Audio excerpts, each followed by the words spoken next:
On this planet, money is an essential. Doesn't matter which continent you live on, which age you live in. Men have had to struggle for survival on this planet as long as we've been here. That's what God said. When you get out of this garden, you're going to have to sweat to stay alive. All right? Money is an essential here. In heaven, it's a totally different order. It's a totally different organization. Money is a non-issue. Well, we know all that. No. We take that for granted. But you need to stop and think through why there's such a dramatic difference between the new heaven and new earth and this one. Money is an essential here as a matter of exchange, commerce, trade, whatever.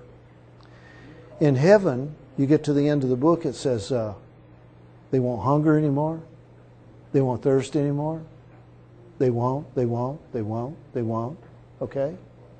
And what it really says is they won't want. They WON''T, WANT.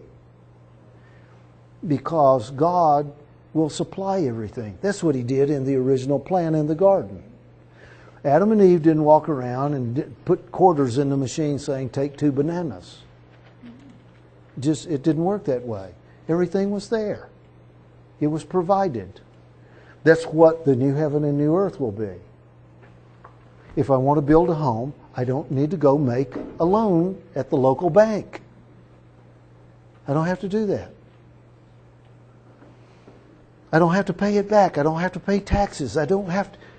This world and that world really cannot be compared with one another, except to say that's a new world, new heaven and a new earth. Because we are still on this rock and we're still under these circumstances and this plan, okay, we have to wonder where this thing is going to go if indeed we have some possibility of war looming in the very near future in the Middle East.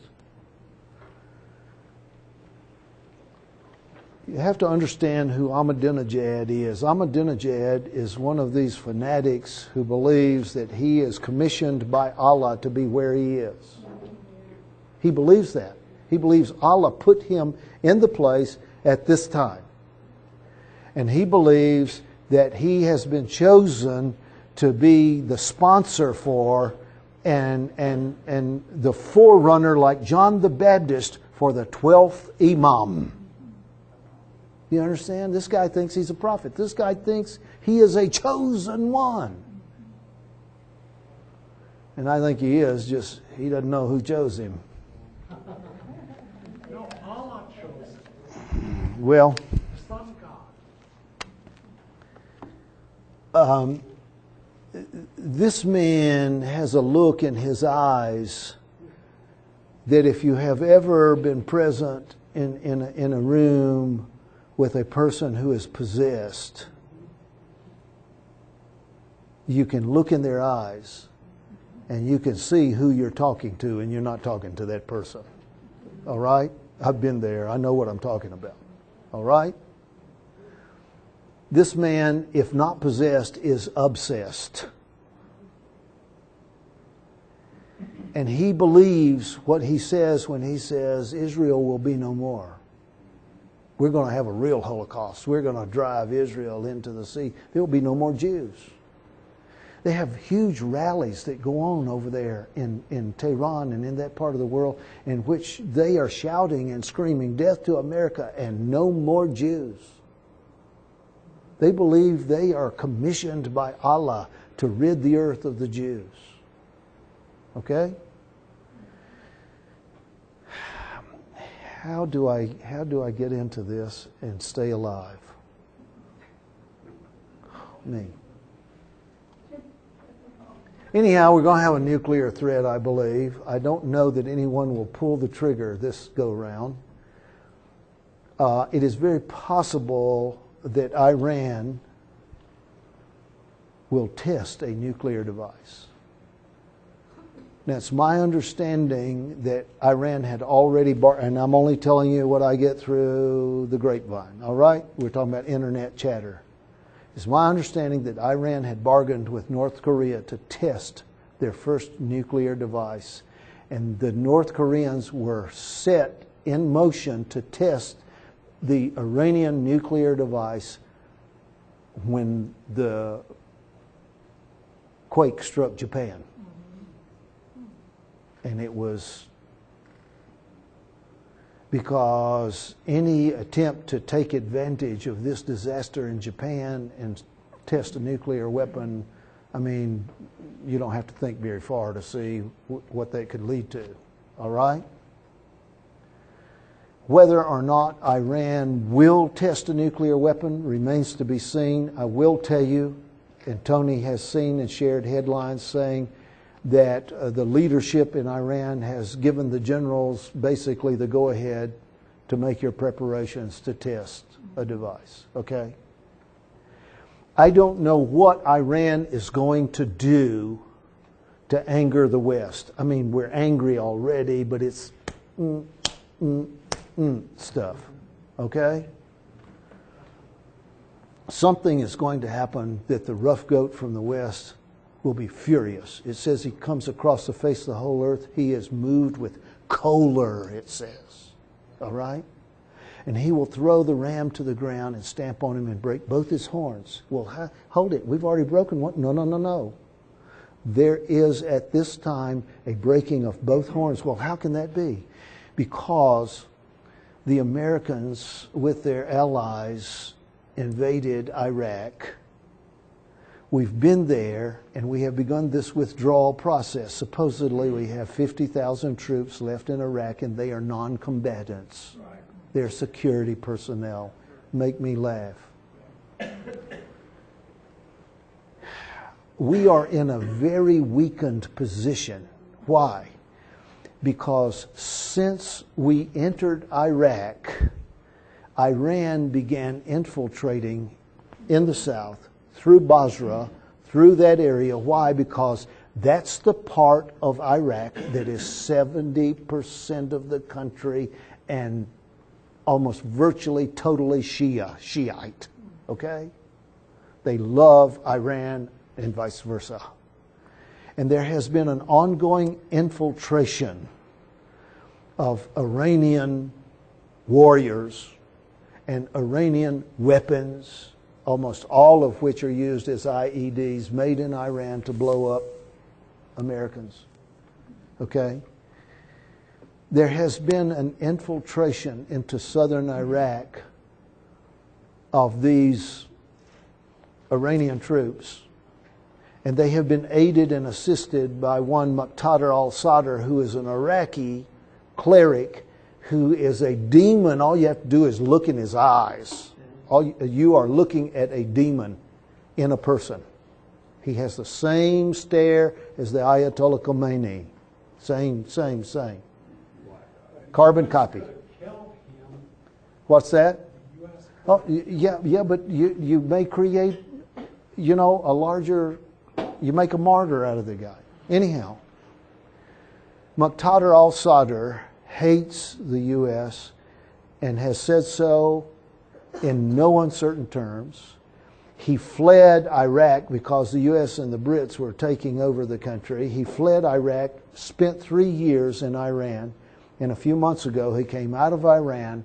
He's bold enough to leave Iran and come back into Iraq. And now he is, because the Americans are supposed to withdraw from Iraq in what year, please? This year. What year? 2011. And Muqtada al-Sadr has announced in very, very plain terms that we're only waiting for you to get out of here. That's all we're waiting for. And we're going to have our way. The problem is we have 50,000 troops there, perhaps 20,000 more recently sent in. But they have infiltrated between 250 and 350,000 troops into Iraq. These are fanatics. These are people who will smile dying. All right? This is my opinion, for what it's worth. I believe that Tehran, i.e. Ahmadinejad, is going to make a decision. He is going to be, he's going to push. That's what it says in the book. He's going to be, I believe Ahmadinejad will be the provocateur. He will do the provoking. And I believe that he will use as proxy al-Sadr in Iraq to fight the Americans there and stir trouble. He has Hamas and Hezbollah and the Palestinian element, and he has the Syrians. Down here off of our coast, across the Gulf of Mexico, we have Hugo Chavez, who has been receiving weekly and sometimes daily flights from Iran. We are suspected that he is bringing missiles in pieces to be reassembled secretly in Venezuela to pull a Fidel Castro deal. All right? Now, all you have to do is to get the North Koreans, the Venezuelans, the Palestinians, the whatever, and all of them to work in concert and attack Israel and the U.S., and the game is on. That's what I see coming. And the moment we respond to it, I see that shopping malls, shopping centers, and places, large places of public gathering in this country are going to become disaster zones. That's just what I see. I see no bright future. None whatsoever for this country. I think we have invited it. We have permitted it. And we have, we tied the knot in the noose ourselves. We've done it. Now, there's someone present here today who, not too many months ago, made a visit to the Middle East and actually had occasion to visit in Turkey. And this person said to me, when we arrived in Turkey, we were a bunch of Americans and whatever, and we have to get on the tour bus and we have a tour guide. And the tour guide is a Turkish woman who comes aboard and says, you Americans, how do you like your new president? We love him.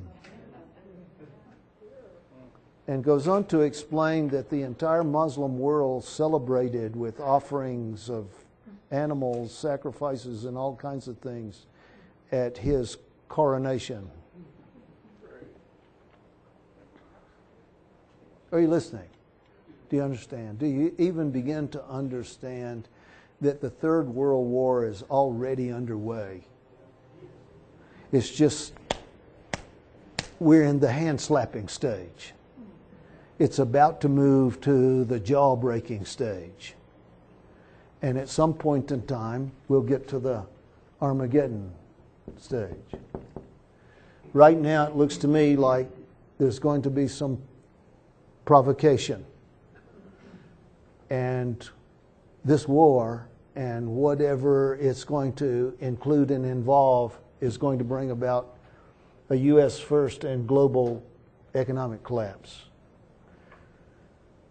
Now, someone in the break said, it says in Daniel 8 that this goat, from the west with this notable horn, he's going to become great. How does he become great? Well, you have to have more than that verse to really get the picture, but let's try. World War I was a world war. And it's called World War I because there had always been wars, but there had never been a global conflagration like this. Now men can travel, they can fly, they can boat, we can involve the whole world. It's called World War I. And it was so serious It was so dire that it was referred to as the war to end all wars. In other words, it was so terrible the world cannot afford another war. And it was the United States of America that proposed to the world the League of Nations. Who did? The United States of America proposed. Now, we have only a few years passed from World War I to World War II, and if you thought World War I was bad, and World War II, it is the United States of America who said the League of Nations didn't work, and so we are proposing the United Nations. Who's proposing? Now, if you'll get your book of Revelation down when you have a chance at home, and you'll get to chapter 13, you will find the lion, the bear, and the leopard that are traditional enemies. They're adversaries, even in nature. The United States, Russia, and China, all vying to be number one. In Daniel 7, they're all planning to be number one, especially when they see the lion get his teeth pulled out and his heart pulled out and his wings pulled off and whatever.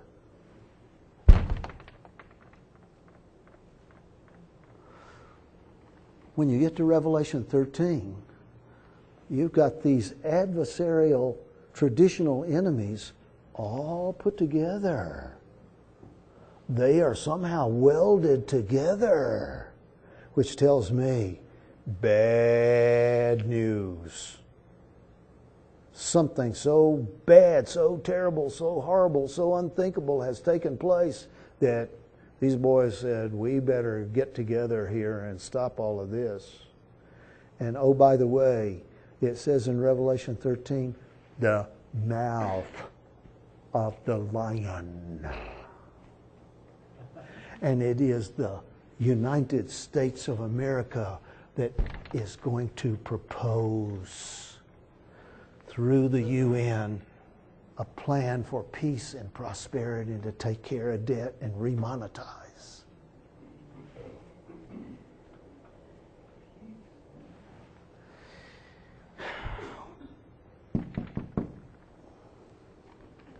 Now, as far as you and I are concerned, we really have no vote in this matter. So anything I think or you think or I say or you say is not going to change what is almost inevitable at this point. All right? This personal opinion, I am of the opinion that the New World Order is going to work in your favor and mine for a little while, in that it is going to preserve a measure of peace and prosperity, a measure, a little while, a little while, a little while. Because right now, the people that I know, most of them, money is really tight. And we really would like to have things turn around so we can get some money and print some books and do some work. See? So I can't say that this is totally evil. If you want parallels for this, way back in 70 AD, you see in 67 AD, the Romans under Cestius surrounded Jerusalem. And they set siege to the city. They had every intention of tearing the walls down and killing those Jews and taking whoever they didn't kill captive and whatever.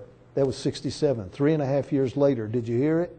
3.5 years later, Titus came back. But for unknown reasons, even the historians will tell you, no one understands why Cestius decided to withdraw. Break the siege and withdraw. When he surrounded Jerusalem, there were Christians. This is 67 AD. There were Christians. Paul is, 65, 66, 67, still alive. There were Christians in Jerusalem, and when the city was besieged, the Christians were there. But when Cestius withdrew, all the Christians said, this is what it tells us in the Gospels. When you see Jerusalem compassed about with armies, then whoever is there, flee. And now the armies suddenly withdraw, and all the Christians left. 3.5 years later, Titus is back, and there is no withdrawal. Are you listening? I'm looking for some opportunity at the beginning of this final crisis to get out of town. He that hath ears to hear, let him hear.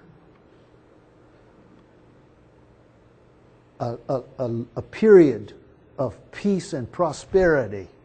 So I'm judging this as not totally evil. I don't like where it's going because I know where it's going. It's step number 1 to step number 2, which is the one world order. See? But if that could in fact violate some of the principles, I don't think it's down to the individual level yet here. okay. Over here, yes. Right here, it's not you individually, but it's your nation signing on the dotted line. Okay. That's what I see coming. And then that'll grind down on Yes. Yes. Now, how long will this be, if indeed it occurs? Only the good Lord knows. I don't know. I only know you better have your running shoes on. Okay? That's the time to do whatever it is you're going to do. Now, I need to get back to Ellen White for a few minutes here, because there are some very notable quotations, some very, I think, powerful statements. She says, I saw that if God's people had properties or things, if God had prospered them and they come to a certain time, I don't believe that time is here yet. I think we're approaching it. She says, I saw that if they held on to their property, made no effort to dispose of it, quotes for the cause. We're not talking about going naked and selling the roof off your head. That's not what we're talking about. But people have toys, people have excess, people have. And I saw that if they made no effort, that God would allow them to hold on to it, and in the time of trouble it would come up like a mountain to crush them, and they would try to dispose of it, but not be able. Okay? But it may be exactly the opportunity, if things turn around, for people with a little bit to afford what they could never have afforded before and get out of town. Okay? I'm trying to look at this and second guess, and that's all it is a guess. But I'm rarely ever mistaken. You need to know that. Now, this may or may not happen very, very, very soon. We're talking spring, fall 2011. Okay? We're talking about a potential monetary collapse and change in the money system, change in the money. And I need to remind you again of things written way back in 1896. She said, I saw that the changing of the circulating currency is a plan, it's a device of the enemy, of the devil. And it is something that he is going to do in the last days, and it is going to hurt, especially the poor. All right? All you got to do is start thinking through the bits and the pieces and the clues and the whatever is going on here. There's going to be a change. Now, I have friends on the other side of the world, and they hear all kinds of gossip about America that we don't get to hear most of the time. All right? And one friend tells me, we're hearing over here that when the markets drop and everything goes down, they're going to change the currency back home, and everybody's probably going to get 10%. I don't know. That's a guess. That's gossip. That's talk. Who knows? Somebody asked me, well, does that mean they're going to drop all of our debts too? No. Does that mean they're going to increase our pay by 90%? No. Let me quote, hoarded wealth will soon be worthless.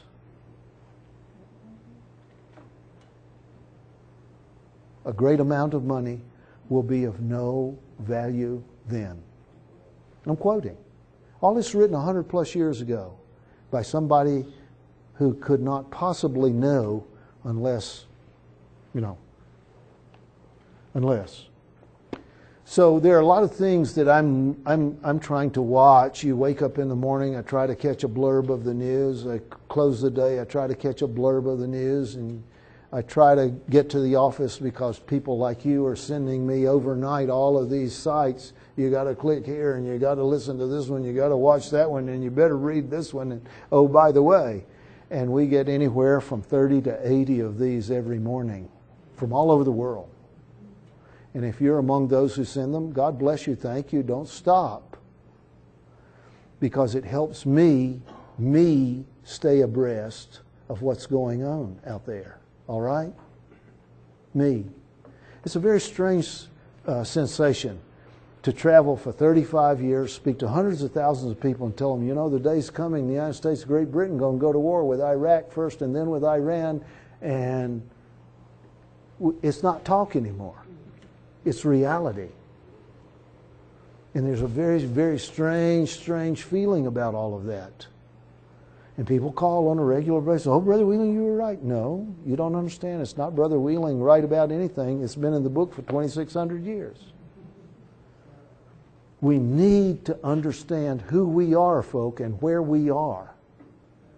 And whatever this process of the end is all about, it's underway. Now I want to get into a difficult topic. 35 years ago, if you were to travel widely, you would, from time to time, become acquainted with persons, Christians, who were becoming involved in what I call the Messianic Christian movement. All right? It was just really blossoming about 35 years ago. And today, if you want to go online and do a little checking around, you will find that Messianic Christianity is the fastest segment or element of Christianity today. It's the fastest growing.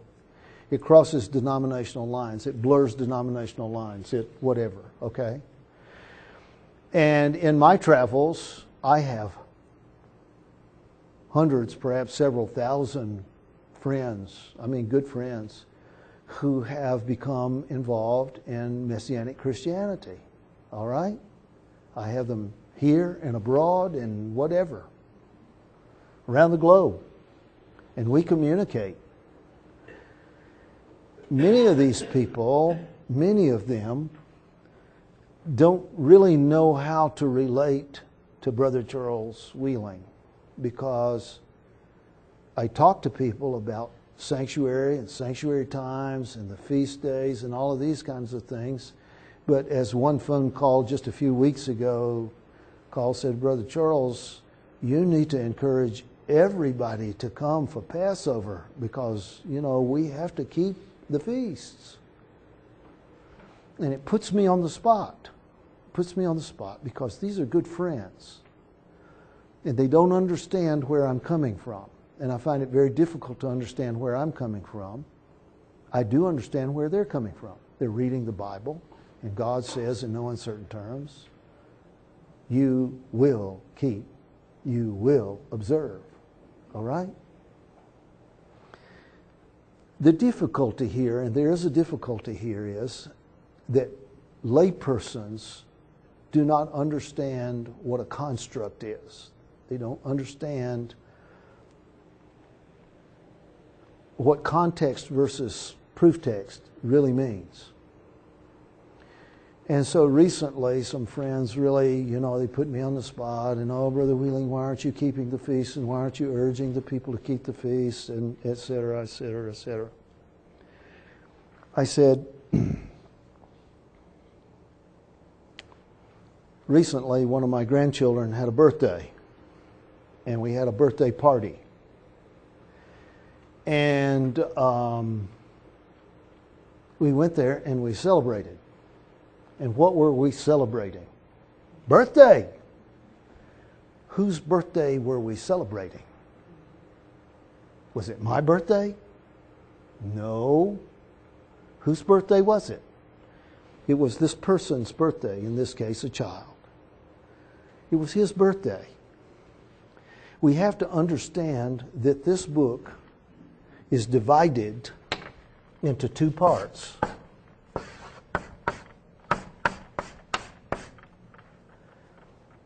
Over here, someone had a birthday.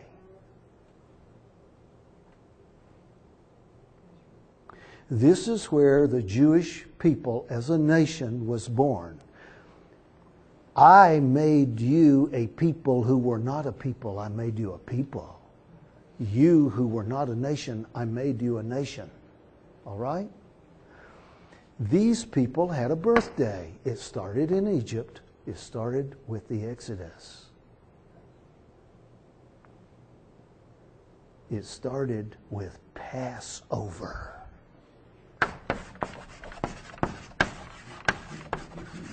Passover is a birthday. Whose birthday is it? I'm not a Jew. I'm a Gentile. Yes, but God says, remember my feast. Absolutely. He also says on this side that those are shadows of things to come, and what's coming is my birthday and your birthday. And this is why the feasts are so important for you and me on this side. But most of my friends are spending their time and attention over here.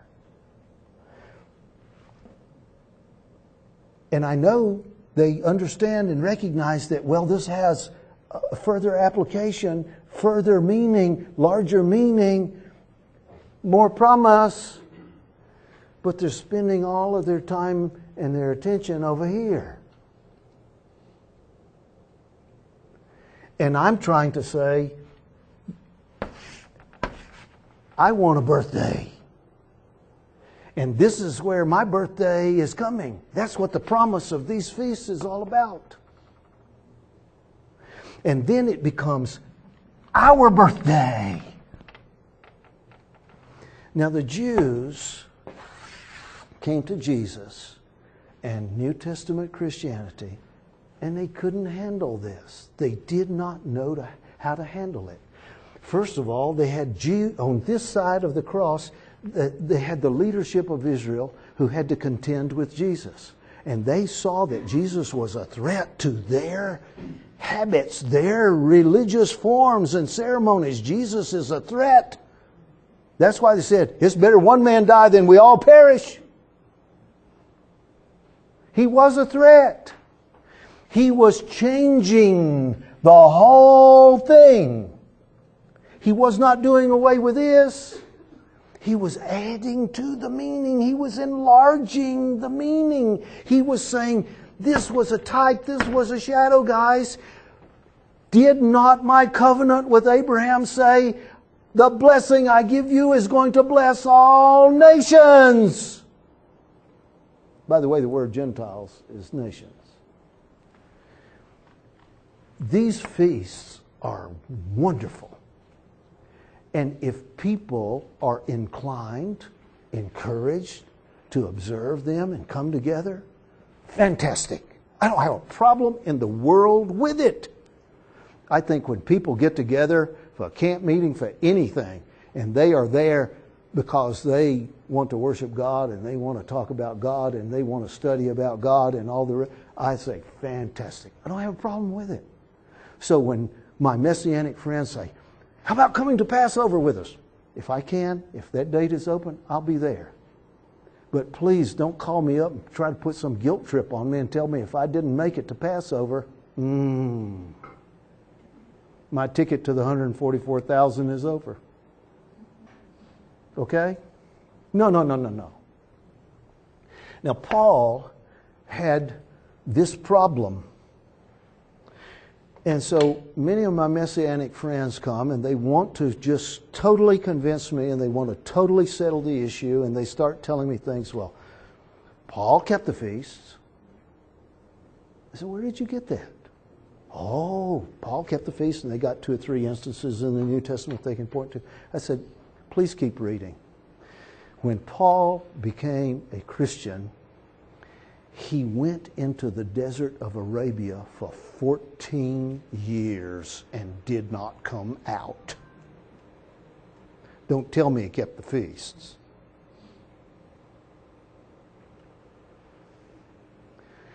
When Paul had occasion to go back to Jerusalem on the feasts, he went. Why?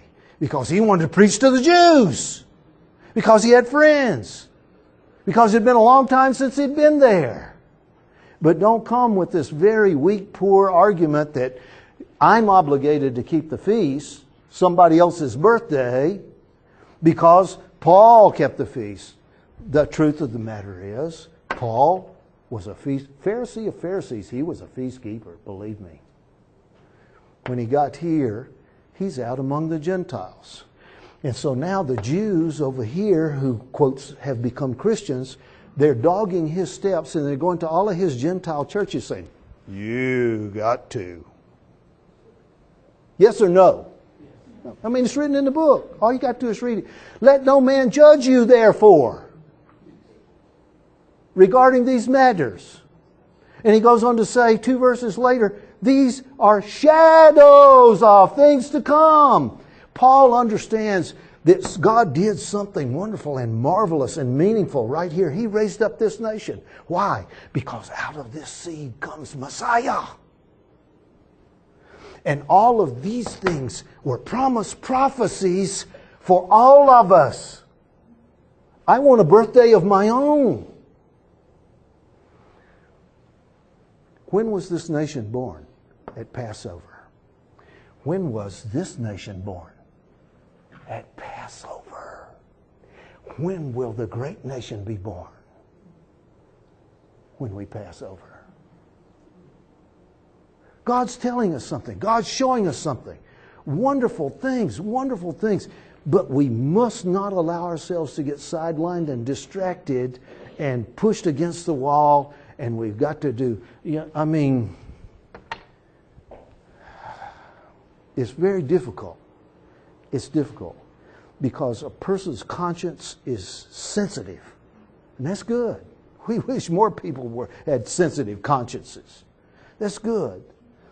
But Paul was getting back a dose of his own medicine is really what was going on. He was so Pharisaical, and now the Pharisees are going to dog his steps till he's gone. Okay? It's difficult to see. It's difficult to get your arms and your head and your heart around. But there's something going on here that is so much larger. So much larger. See, the promise is a nation will be born in a day.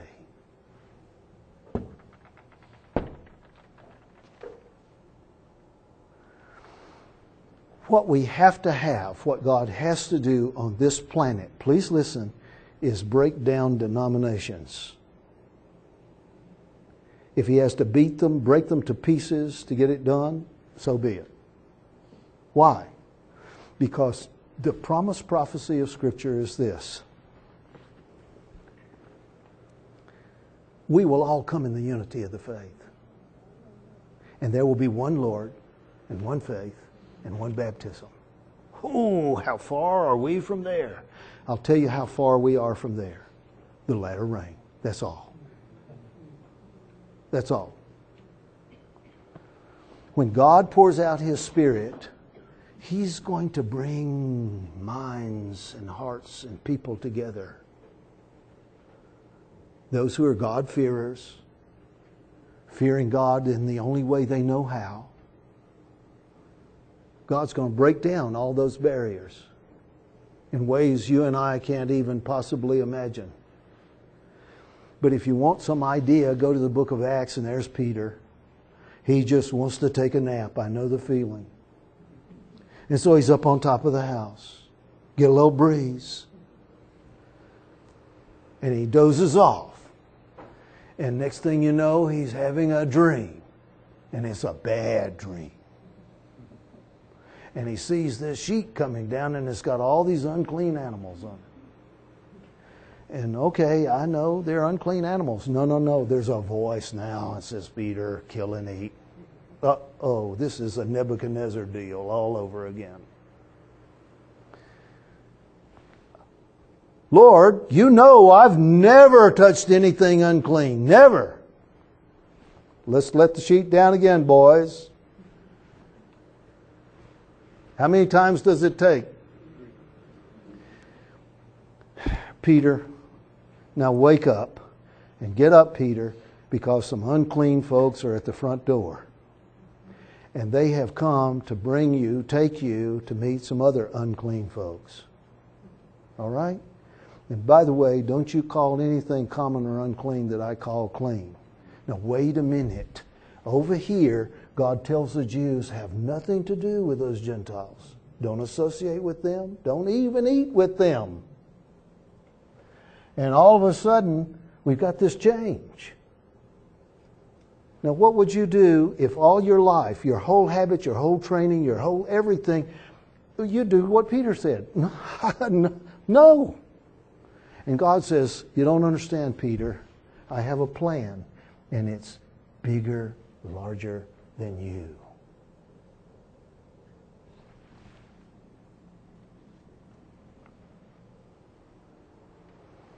You and I in this world are on the way to the kingdom.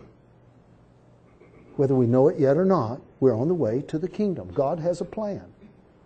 And He knows the timing of this plan when it's all coming together. It looks to me like it's coming up time.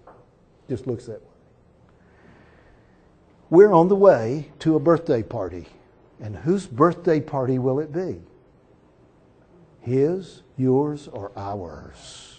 Yes. Now, I handed you a sheet. What about prophecy? Now, I've given you this before. I believe I have. We're not going to read it. Not going to take the time to read it. But I'm asking you, in a quiet time at home, without interruption, read it. Then read it again. Read it again until you get the point. The Bible starts with the chapter in Genesis 3 of God promising, I'm going to bring you back home. Genesis 3:15, I'm going to send you a Savior. I'm going to bring you back home. I'm going to put these clothes on you, but they're temporary clothes, and I'm going to bring you back, and you're not going to be naked anymore. The Bible opens with God's children in the garden. The Bible closes with God's children in the garden. Okay? That's the plan, to get His children back home. Put the family back together. That's what it is, in simple terms. And this business of these promises that God has made. How many promises? Go down. Abraham, I promise you. Isaac, I promise you. Jacob, I promise you. All these promises. And Jesus promises the disciples. And the disciples promise the people.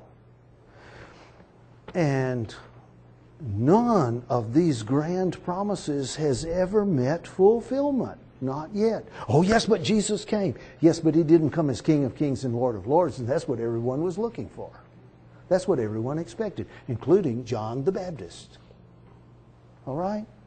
Jesus came, but He did not come as Savior in the sense of we're out of here and gone. He came in the sense of a bleeding Savior, a lamb Savior. Okay? Now, it's Jesus Himself who says to you and me, in no uncertain terms, the Scripture cannot be broken. If God has made all of these promises, He keeps His word. His promises are never broken. But these promises are this side of. I'm in Egypt. I haven't crossed Jordan yet into the promised land. All these promises, wonderful promises, they're over on this side. So if they're on this side, they need to be met. They will be met. I am persuaded with everything in me that all these grand promises are going to be fulfilled, as it were, in a moment of time with the last generation. And what are these promises? Go back and review them. Abraham, north, south, east, and west, all the nations. Yeah, you want to know the end, where you get all the way to the end of this? I tell you, Jesus says, many shall come from the east and many shall come from the west and sit down in the kingdom with Abraham, Isaac, and Jacob. These promises have to be somehow working and being fulfilled on this side as well as that side. I don't know if you understood what I just said. John the Baptist is preaching and he says the kingdom of heaven is at hand. Was John the Baptist really preaching about 2,000 years down the road? I don't think so. I don't think he thought so. So he is a mouthpiece for heaven. He is promising something. He is saying something. And if it doesn't come to pass until way over yonder on the other side, when all is bliss and streets are paved and all the... I mean, it doesn't make sense to promise me relief on this side where I really need it, and then deliver it way over yonder when I don't need it. So if you get the gist of what I'm saying, if we are indeed the last generation, then we're going to be living on this planet at a time when God is going to... How is it written? God will take the reins into His own hands and He will make a speedy work. Okay? We're going to see things happen that the prophets and the sages have dreamed about. We're going to see it. We're going to experience. We're going to receive it. And I'll tell you what, folks, we have a birthday coming. We do. All of us do. It will be a shared event. Now, the world doesn't know that. Most of Christianity doesn't know that yet. I'm just asking that let's focus here. We go back here to understand what the focus over here really means. I brought you out with a strong arm. I plagued Pharaoh till he let you go. And you didn't come out poor either. God's telling us something through His people and their experience. My, what a time to be living. Now, it's 5 o'clock.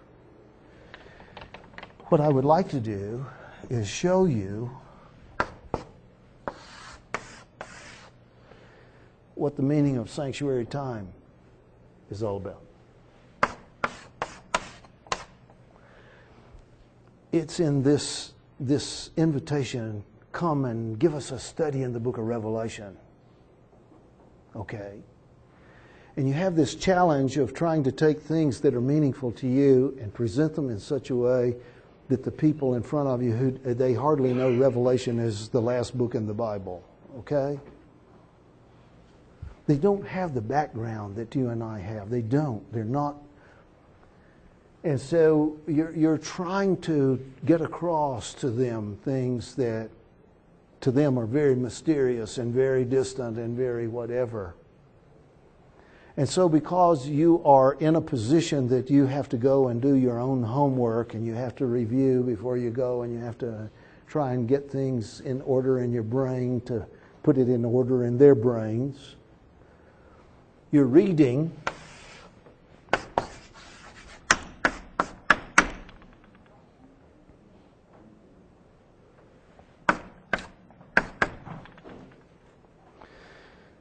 and so the angel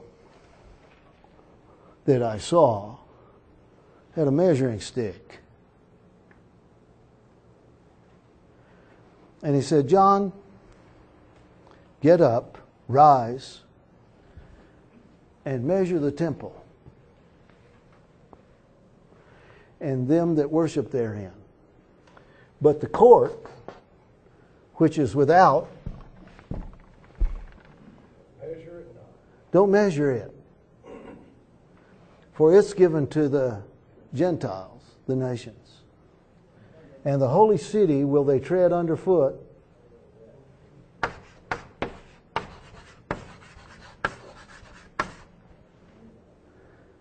Now I'm looking at you. I'm looking at you. Do you understand what we just quoted? Do you understand what it just said? That if you have the dimensions, which are given, by the way, in the Bible, of the outer court, it equals 42 months.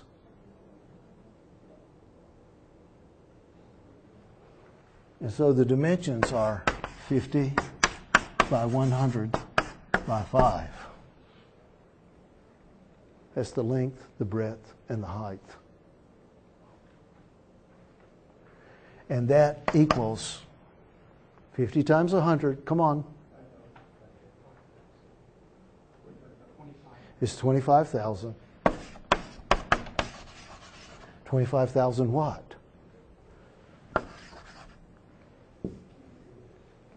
Cubic cubits. Well, how much is a cubit? It doesn't matter. It's 25,000 of whatever it is. All right? If I understand that 1 cubic cubit is, then I can do the math. And you can do the math. And if you want to talk about judgment, that's what happens right here. And we know the dimensions there too.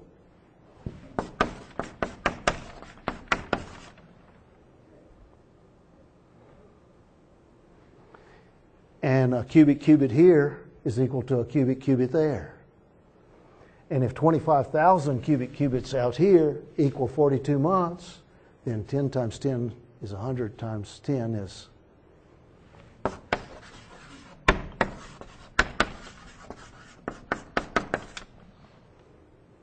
And after you do the math, you know what a cubic cubit is equal to in terms of a day. I'm looking at you. You see, God has given us a lot of information. He has virtually, in effect, told us how long this problem we call sin is going to go on down here. No, not to the day and the hour, because we can't sort that out yet. But we are approaching a time when something in this apartment right here is going to take place. That's the judgment. What is the 10 by 10 again? What is the 10 by That's the most holy place. It's 10 by 10 by 10 cubits tall. You're extrapolating out the cubic feet of the judgment and turning it into... No, vice versa. Vice versa. I'm extrapolating what in terms of a day, 25,000 cubits equal 42 months. Now I need to know what amount of a cubic cubit equals a day. Okay? Vice versa. And then 10 times 10 times 10 is the time of the judgment. Okay.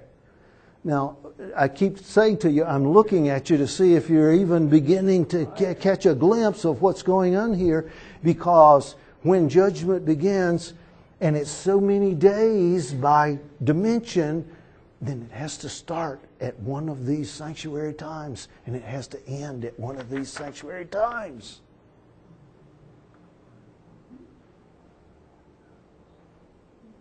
I mean, this is fascinating stuff. It will keep you awake at night.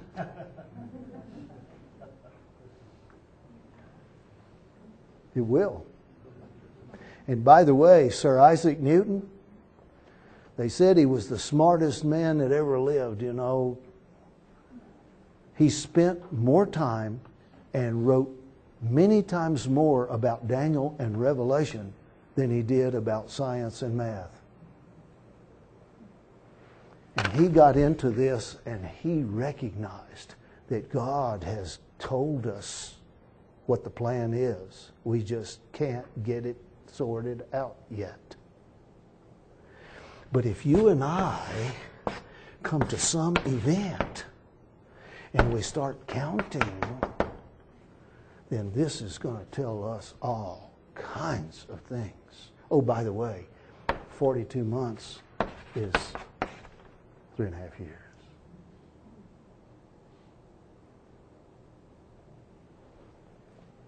I mean, the script is written for us. So let's do this again. In the book of Daniel, 4 visions, Daniel devotes 6, perhaps 8 verses to the subject of the judgment. And all those 6 to 8 verses are in his first vision, Daniel chapter 7. The Ancient of Days comes, one like to the Son of Man is brought near before him, da-da-da-da-da-da. And, you know. Now those 6 to 8 verses in the book of Daniel become 16 chapters in the book of Revelation. 3 chapters and 3 chapters. And everything between 16 chapters is the judgment scene in heaven. It opens with the Ancient of Days, the 24 elders, and the last time the 24 elders are seen. And at the end of chapter 19, Jesus is coming leading the armies of heaven.